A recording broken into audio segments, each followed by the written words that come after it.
Okay, student. We are taking another word problem from exercise 3.3. Problem like this: 5 years hence, the age of Jacob will be 3 times that of his son. In Jacob की जो as है वो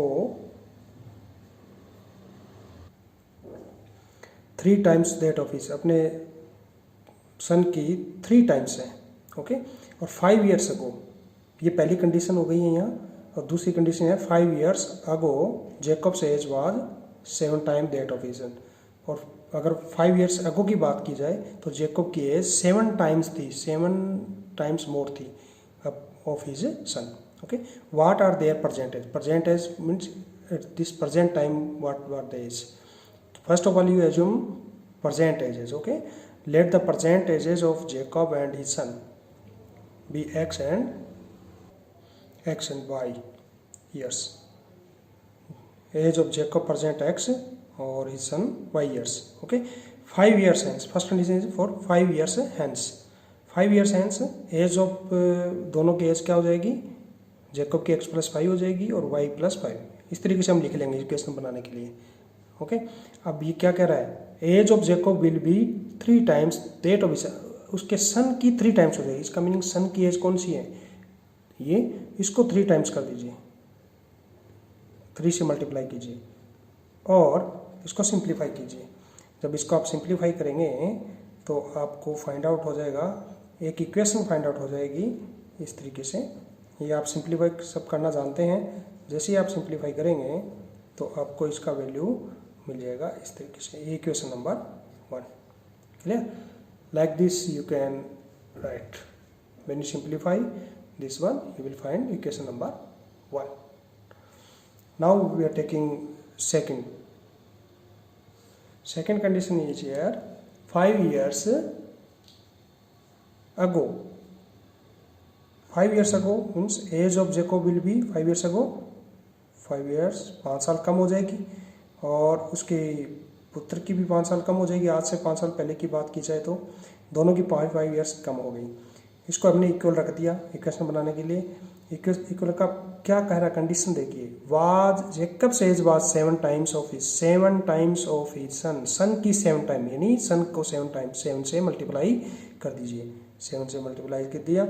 अब इसको simplify कीजिए. आप simplify जैसे ही आप इसको करेंगे तो आपको एक इक्वेशन फाइंड आउट होगी. आपको इसको सोल्व करना है और जैसे ही हम इसको सोल्व करेंगे तो आपको एक इक्वेशन फाइंड आउट हो जाएगी. क्लियर? तो सिंप्लीफाई कर लीजिए इसको. जैसे आप सिंप्लीफाई करेंगे तो आपको इस तरीके से कुछ इक्वेशन फाइंड आउट होनी है और इसको सिंपलेस्ट फॉर्म में जब लिखें तो आप इस तरीके से इसको लिख सकते हैं.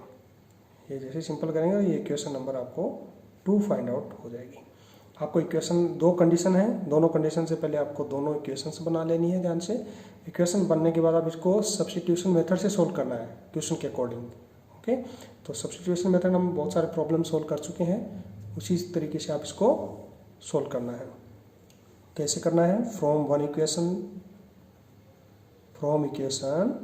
1 हम 1 से लेते हैं. इक्वेशन 1 ये है. इसे x का वैल्यू निकाल लीजिए. x = आपके पास आ गया 3y + 10. ये फाइंड आउट हो गया. ये इक्वेशन नंबर 3 बन गई. ओके, इक्वेशन 3 आ गया. इक्वेशन 3 को हम क्या करते हैं? किसमें पुटअप करते हैं? इक्वेशन 3 का वैल्यू हम पुटअप करते हैं नंबर 2 में. ओके, तो पुट कीजिए इसको. Put x = 3y + 10 in equation number 2. Okay, second equation कौन सी है? ये वाली. इसमें पुटअप कर दीजिए. जब हम इसमें x का वैल्यू ये पुटअप करेंगे तो आपके पास आएगा 3y + 10. ये x का वैल्यू है. यहाँ पुटअप किया x का वैल्यू -7y = -30. सिंप्लीफाई कर लीजिए. जैसे ही आप इसको सिंप्लीफाई करेंगे, आप सभी इसको जानते हैं कि कैसे किया जाएगा. तो y का वैल्यू आपको यहाँ फाइंड आउट हो जाएगा 10. ओके, y का वैल्यू आपको क्या मिल गया? 10. y का वैल्यू 10 मिल गया. अब आप इस y की वैल्यू को इक्वेशन नंबर 3 में पुटअप करके x का वैल्यू फाइंड आउट कर लीजिए। तो इक्वेशन नंबर जो 3 है उसमें आप y का वैल्यू पुटअप कर लीजिए।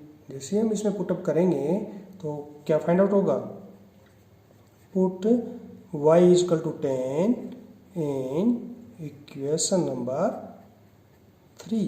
Okay, equation number 3 is this one, इसमें हमें पुट करना है। पुट करते हैं तो x का वैल्यू क्या हो जाएगा, 3 इंटू 10 प्लस 10, इसको सिंप्लीफाई कीजिए, 30 प्लस 10 इजकल टू 40। इसका मीनिंग x का वैल्यू आपके पास क्या आ गया, 40। सो प्रेजेंट एज आपको दोनों की मिल गई। तो प्रेजेंट एज ऑफ जेकब की प्रेजेंट एज आपने क्या एज्यूम की थी, x की थी ना, x ईयर्स की थी आपने, तो x की तो ये हो जाएगा 40 ईयर्स। और present age of his son, अब अगर सन की बात की जाए, सन को आपने एज्यूम किया था y ईयर्स। ओके, और y का वैल्यू आपने क्या लिया, 10, तो ये हो गया 10 years. Like this you can solve the word problem.